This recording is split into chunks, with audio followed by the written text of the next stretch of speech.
now we have the problem. I just want to review a little historical background for our own folk idea system.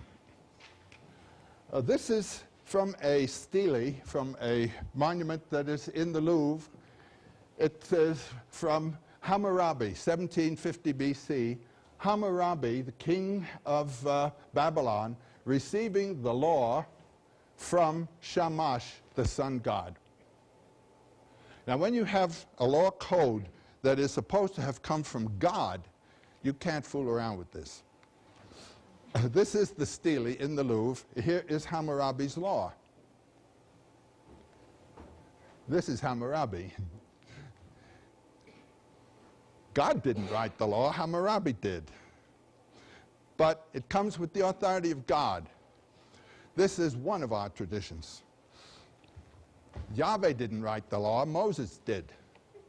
But it comes with the authority of Yahweh.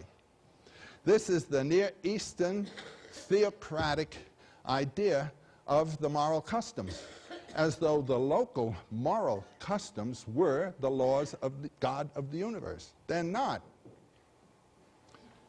In Bernard Shaw's wonderful Caesar and Cleopatra, Caesar comes to Egypt, and in his army is a chap from England, one of the British troops that he has along.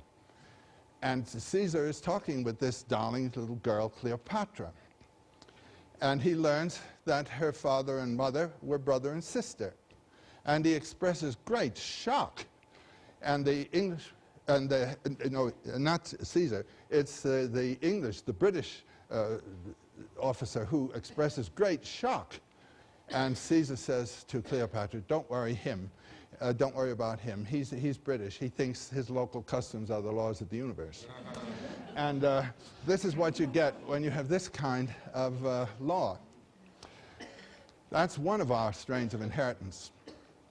The other comes from 5th century Greece.